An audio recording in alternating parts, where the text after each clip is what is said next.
Bom, gente, vamos então para esse vídeo introdutório aqui sobre o Ableton Live.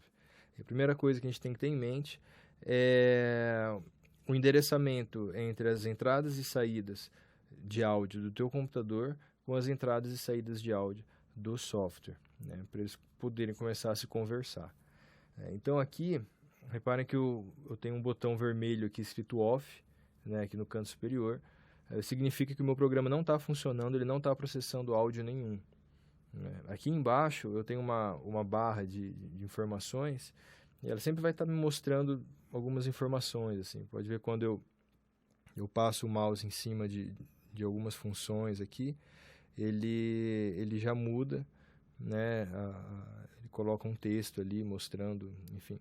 Então aqui é uma barra de monitoramento de informações e especificamente agora ele está me mostrando, né? Tá aqui em laranja, me mostrando que tem alguma coisa errada. E o que que é? Ele está falando, ó, o seu dispositivo de áudio está desligado, né? Por favor, escolha um dispositivo de áudio para que o Ableton possa conversar e possa começar a fazer os processamentos de áudio. Se eu der 2 cliques aqui nessa barra, ele vai abrir as preferências já na aba de áudio, onde eu vou poder selecionar o meu tipo de driver, né?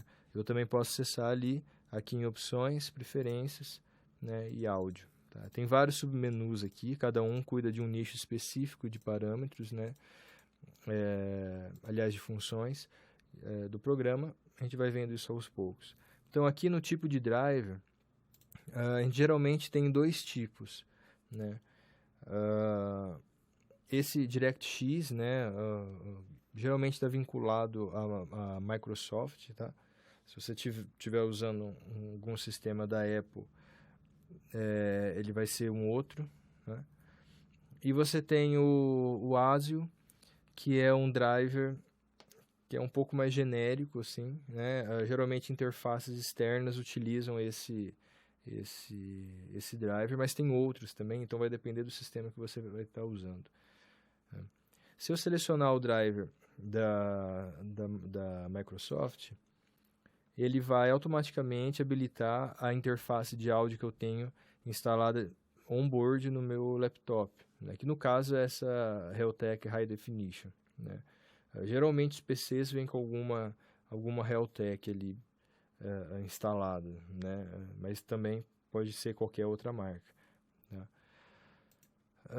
Se eu habilitar o driver ASIO, ele vai rodar, ele vai me passar aqui todas as interfaces que eu já instalei nesse computador que eu estou usando, né, que são interfaces externas.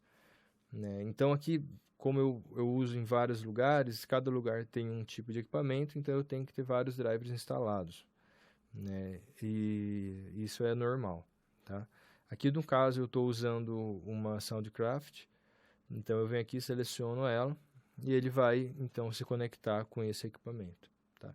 Sem essa configuração o programa não funciona. Assim que eu habilito o driver, né, o dispositivo que eu estou usando para processamento de áudio, ele já me dá aqui configurações de input. Então aqui todas as entradas que eu tenho, no caso essa minha interface ela tem 14 entradas, né, então eu posso habilitar ou desabilitar essas entradas para eu usar. A gente vai ver isso um pouco mais sobre isso lá para frente. E assim como as minhas saídas também, então eu posso colocar aqui o que eu quero de saída e etc. Né? No caso, as saídas, elas são geralmente endereçadas para as caixas de som. Né? Esse hardware setup, você vai entrar no software de configuração da tua interface de áudio, né? Ou naquelas configurações de som do Windows, dependendo do que você estiver usando, né? Ou do sistema operacional da Apple, etc. Tá bom? Aqui para baixo, em sample rate e latência, a gente tem diversas configurações extremamente importantes, mas a gente vai conversar sobre isso lá para frente. Tá? Em suma, dependendo para que nós formos usar o programa, a gente vai ter que colocar um tipo de configuração aqui.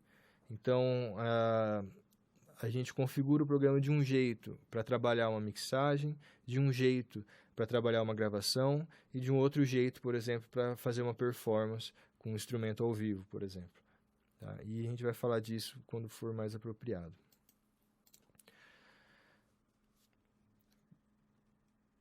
Bom, funcionando isso. Bom, quando a gente abre o Ableton, ele tem mais ou menos essa cara aqui.